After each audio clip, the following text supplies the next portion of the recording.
If you've been told that in order to build muscle, you've got to bulk up, eat big, get fluffy, and then cut back down later, this video might change everything for you. Because here's the truth, most over 30s don't have a muscle building problem, they've got a muscle management problem. Let me explain. Now that we're heading into the winter months and losing body fat might not be of high importance to you, and you might be looking at packing on some muscle tissue so you can feel incredible in your clothes and even without them, most people go about building muscle completely incorrectly and they gain just as much body fat as they do muscle tissue. And that's not a building phase, that's just you justifying piss poor eating habits and eating recklessly. And in this video, I'm going to show you exactly how to change that so you can actually make some lean gains in Q4 of 2025. So without further ado, let's go ahead and get into how to eat and train for maximal muscle growth without blowing up your waistline, sabotaging your confidence, or ruining all the hard work in which you may have put into your physique over the course of the past few weeks and months. And by the end, you'll understand the exact strategy that we use inside 23 Lean's physique alignment system to build muscle with precision and not guesswork.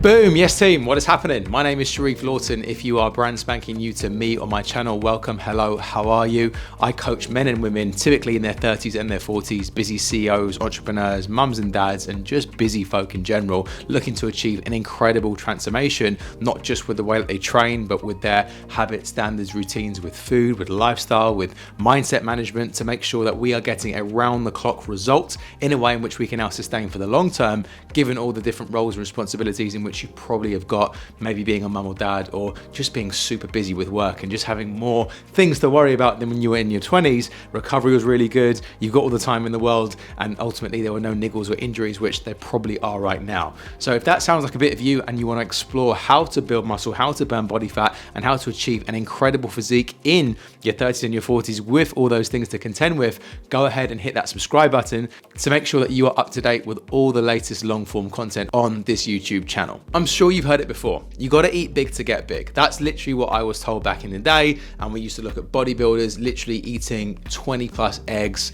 3 chicken breasts, a whole bowl of oats, and maybe some pancakes, and that was just meal one. But the problem is that you cannot out eat poor training or poor intensity when it comes into the gym. And if you choose to do so, you are just going to gain fat at a far quicker rate, because your body can only synthesize X amount of tissue per X amount of time, and anything above and beyond that is literally just going to muscle tissue. And yeah, you're getting big, but you're just getting fat. So we need to really think about how do we get lean gains versus how do we just blow up and just get exponentially bigger, which is not the look and is going to leave you feeling pretty poor. See, here's the thing which people don't understand. Calories don't build muscle, they support it. And ultimately, stimulus is the only thing which actually causes muscle to grow. So if we've just got an incorrect stimulus, or one which is not powerful enough, yet we've got all the calories in the world, we're just gonna get fat. So the goal really isn't to eat as much as you can, it is to eat as much as you can productively use to stimulate new growth. And those two things are very, very different. So that's the shift from bulking to strategic fueling. And once you make that and understand the difference between the two and start to implement it,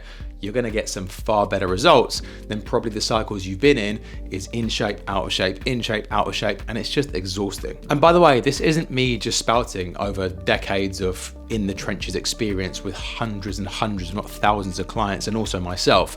Research backs this up as well. Whenever we look at big, chunky, aggressive surpluses versus more moderate and lean ones, the more moderate and lean ones always produce the exact same amount of muscle growth as the massive ones, however 2 to 3 times less fat gain compared to the really high surpluses. So all you're doing by eating big to get big is just getting fatter, and you really need to rein it in, because you've got to consider that even if you don't care and you're really just focused on strength, at some point that body fat has to come off. And if you're now spending more time than you need to in a catabolic state and making sure that you are actually losing weight, then you risk losing any new tissue in which you've gained anyway by that surplus. So it's a lose-lose. And I don't know about you, but I don't want 2 different wardrobes and only to feel good for like 5 weeks out of the year. That's not the vibe. And that's why inside 23 Lean, we never do traditional bulking phases. Instead, we build in what I call micro surplus phases, something like 5 to 10% over your your caloric maintenance, or 100 to 300 calories extra over and above maintenance,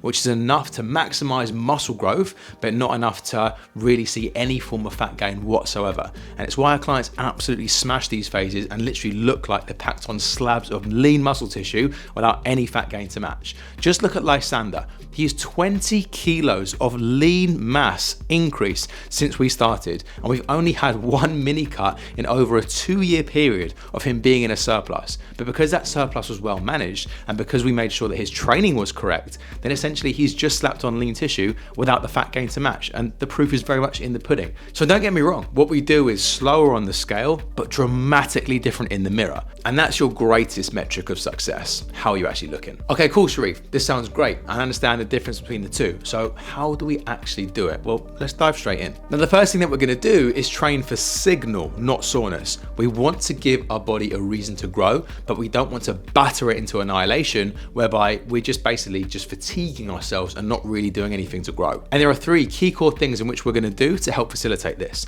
Number 1 is that we're gonna pick a training split, which will allow us to train muscle groups at least twice per week, either with a full body split, an upper lower split, or a push pull leg repeat split. That is going to be one of the best things that you can do to actually make sure that you've got a high enough frequency to stimulate muscle tissue. Second, we are going to train intensely and push close, if not at failure, at every single set, making sure that the last few reps of whatever exercise you're now doing feel sticky, slow, and grindy, and the rep cadence slow down significantly compared to your first rep, as that's how you're going to know that you've recruited the most amount of muscle fibers possible and are therefore getting the most out of the exercise in which you're now doing.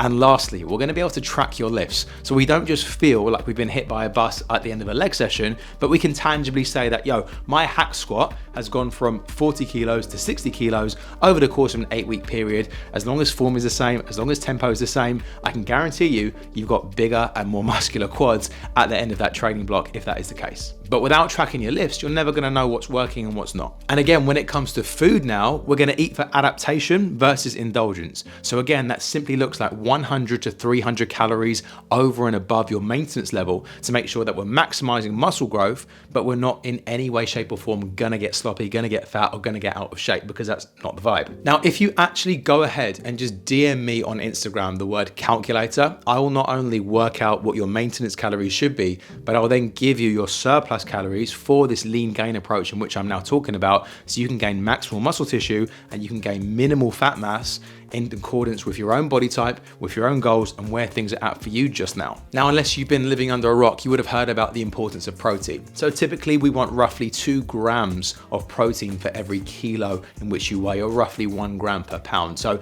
super simple heuristic. If you weigh 180 pounds, you're gonna shoot for roughly 180 grams of protein each and every day to facilitate that new muscle tissue growth. And lastly, what we're not gonna do is try and chase the scale, try and see that number move up each and every week, because again, if you do, you're just going to be chasing those fat gains. We're going to be chasing the logbook, like I talked about before, and how your clothes are fitting, and ultimately just physique pictures, how you're actually looking visually in the mirror. If we're seeing too much fat gain, we pull back. But ultimately, this is now a case of watching paint dry, because the muscle building process happens a lot slower compared to fat loss. And so you really need to be focused on the right metrics compared to just simply looking at that scale over time. Now, with my clients inside 23 Lean who are in muscle building phases right now, we make sure that we manage the right metrics at the right time, making sure that they're progressing at the right rate. Because ultimately, if your waistline is jumping up faster than your lifts are, you're eating too much food, and that needs to be sorted out. You see, most high achievers, 30 and above, they're falling into one of 2 traps when it comes to building muscle. Number 1 is the fact that they're not logging their lifts, and they're so scared to progress that they're actually under eating, wondering why they're never seeing any tangible growth in terms of their muscle. Or the second category, they overeat, they get fluffy, they lose their confidence, and then they just quit, getting nowhere fast. And they flip-flop between gaining too aggressively, cutting too aggressively, gaining too aggressively, cutting too aggressively, and they just get absolutely nowhere. Now, both of these are symptoms of being out of alignment, because when your training, nutrition, and recovery don't match everything else in which you've got going on in your life,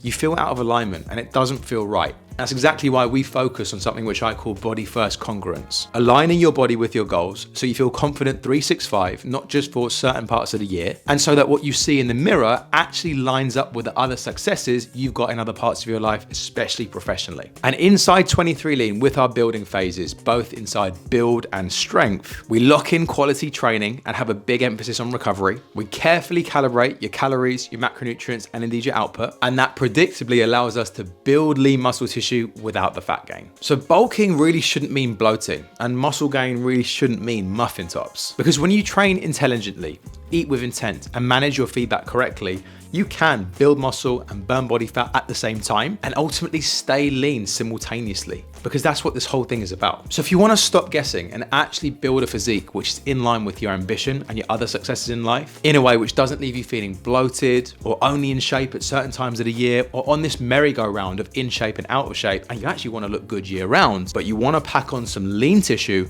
go ahead and message me the word or the number 3 on Instagram, and I'll explain more about the process inside 23 Lean version 2 as to how we insert these micro surplus phases into our clients' programming so you can get some killer results like our guys inside the program. Go ahead and like this video if it helped, subscribe if you haven't done so already, and share it with a friend who's always bulking, but they just look like they're storing winter body fat. Train smart, eat with intent, and stay aligned, and I'll see you in the next one. Peace.